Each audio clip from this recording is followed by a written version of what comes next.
Okay, so in this video I want to look at this concept of functions. So we'll look at the basic definition of a function, how we go about writing a function and the different parts of a function, and we'll also look at why do we even use functions. So let's get started. Okay, so a function is just simply a named set of statements. And we can have functions that are defined by the C++ standard library. So like in our previous program, we looked at using the size and the at function in order to get maybe the length or the size, how many characters we had in a particular string, or maybe retrieving a particular character at a particular position in a string. But we could also go about defining our own functions. So we may define a sum or square, a volume, maybe for a rectangle or a sphere, calculating the square root. So we're not just limited to the functions that are provided to us by C++.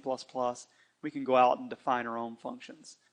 All right, so let's look at how we go about defining a function or writing a function definition.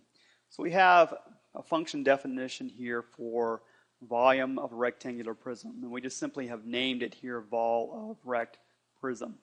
And so I want to just go through and look at the various parts of a function definition. And the very first thing that we come across is the return type.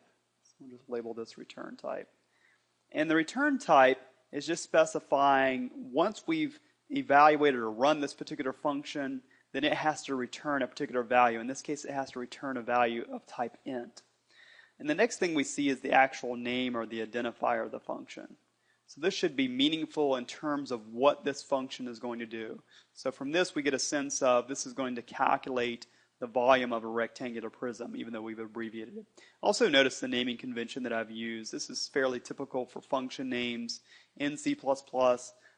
First word lowercase, and then every subsequent word there is in camel case. So if you only had a single word function name, then it would all be lowercase. Again, this is just a convention. It's not actually required by the compiler.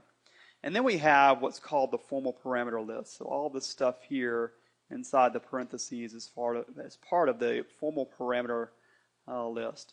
And this is how we actually get data passed into this particular function here. So we're interested in passing in maybe the length, the width, and the depth of this particular rectangular prism. And you'll notice that each one of these formal parameters here, so we actually have 3 formal parameters listed out, and they're separated by commas. And each one of them has a type and a name. So we're specifying a type and a name for each one of these formal parameters. So it's not unlike what we do whenever we actually declare a variable. And what we're actually doing is declaring a variable here that can be used inside of this particular function. So you can actually make use of L, W, and D, as we'll see inside the function body. We can have empty formal parameter lists, so we can just have open paren, close paren, and we saw that before whenever we used the size function. So we had maybe some particular string that we had defined, so string x, and then we assigned it to hello. I think that's what we did in our previous program. And then we may have x dot size, open paren, close paren. So you can have functions in which you don't have any arguments being specified here. Here you would have to specify 3 arguments that would be passed into this particular function. All right, so this is the actual function body. So we have that open brace, closed brace that's defining the function body. So we can have lots of lines of code in here, and we can have any sort of control structures that we've mentioned, so sequence, selection, repetition, control structures nested inside of other control structures. So that's not a problem. And what we're doing here is just simply multiplying the length times the width times the depth to come up with a volume, and we're returning that value. So this is actually a keyword within C++, and it's just saying that once we evaluate this particular expression here, return it to whoever called us. And that may seem a little bit odd, but we're going to look at some examples of what that means to actually call or invoke a function.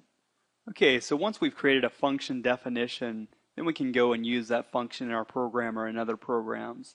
And so to use a function or to call a function, all we have to do is simply specify the name of the function and supply the appropriate argument. So in our case, we had to supply the length, the width, and the depth of some particular rectangular prism. And from that, we can calculate the volume. And since in that particular case that function returned a value, normally we would have a statement like this where we would call the function with whatever arguments we had, and in this case we had the same value for the length, the width, and the depth, and then it would return the appropriate value, and then we could store that value into an integer variable and then make use of it in other places in our program. So this is basically what's going on whenever we call a function. We're just specifying the name and the appropriate arguments if there are any arguments. All right, so now that we've looked at the function definition and the structure of a function and also how to call a function, let's try to answer the question of why we use functions in the first place. Because we're not required to use functions in C++. We could simply write all of our code inside of the main function, but it may be very large, so we may have thousands and thousands of lines of code just inside of main. But if we're able to write functions, which we should do, we can look at reusing those functions. So once we have a size function or an at function or a volume function or whatever it may be, we can reuse that not only in a single program but multiple programs. Also, besides code reuse, we can do just a simplification of the program construction. So there may be several logical tasks that need to occur in a particular program.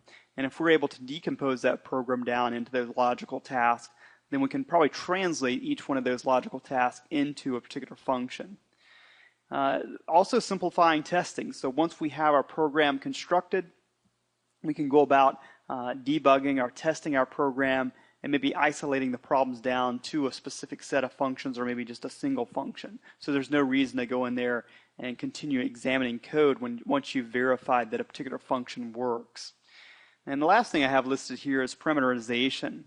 And so this kind of ties in, I guess, with code reuse as well. So we hopefully write our functions in a generic way, and they are parameterized so that we can pass in different values. So when we're talking about our volume, or maybe volume of the rectangular prism function, we could pass in different values for the length, the width, and the depth, and still have that function calculate the appropriate value for those particular arguments that we supplied.